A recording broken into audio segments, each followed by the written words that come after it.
One World, Our Chance to Save the Planet. This is written by Michael Foreman. One sky, one sun, one moon, one world. A little girl stood at the edge of the world and looked up at the sun. She watched it go down at the end of the day. That night she watched the moon rise and the stars come out. As she watched, she thought all of the creatures who live under the sky, the animals who shared the warmth of the sun and bathed in the soft, silvery light of the moon. The next day, the little girl and her brother stood at the edge of the pool by the sea. They looked into the clear water. The rocks in the pool stood like mountains, their peaks, white with old barnacles. Each time a wave washed through a gap in the rocks, dark forests of weeds waved as though they were trees in the wind. Tiny fish darted into the shadows, past seas and anemones like flowers in a secret garden. "Look at that thing," cried the boy. "It's a sunken ship full of buried treasure," and as they watched, they saw starfish move slowly amongst a galaxy of shells and pebbles, round as moons on the surface of the pool. Two feathers bobbed in a blob of oil. The girl dipped her bucket into the pool and half filled it with water. She dropped a little sand into the bucket and watched it drift down to the bottom.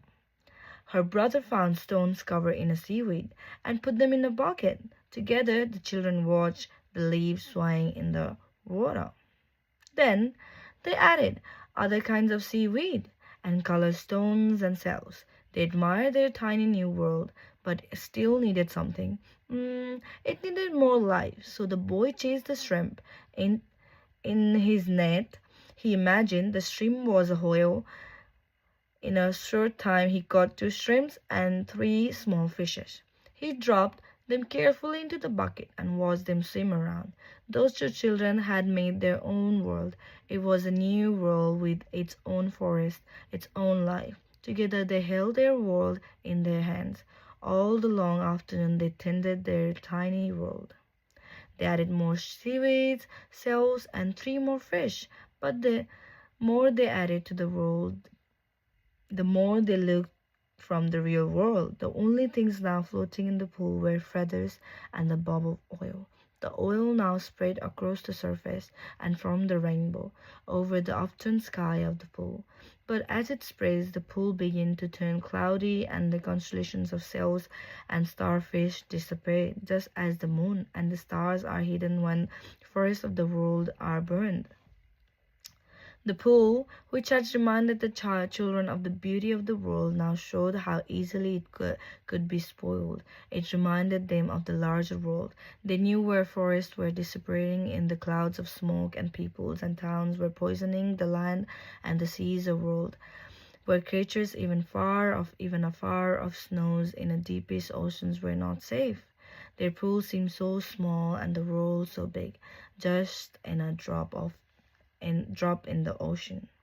"Really, what can we do?" cried the boy. "You can help me," said the girl, and together they removed the tin can and dropped 1 feather in a blob into it. They used other feather to skim off the oily rainbow carefully. They returned all the things from the bucket to the larger world of the pool. Soon the tide would return and join the pool to the wide world of the ocean. The children left the beach as the day cooled and the sun sank into the sea. Their bucket held only the tin, the oil, and the feathers. They wondered what the evening tide could bring. In the morning, they would check all the pools. "We can ask the other children to help," said the girl that night. The children watched the moon and stars. They thought about all the other children who lived under the sky, who needed the warmth of the sun and the soft silver light of the moon. They all lived on one world, and that world they held in their hands.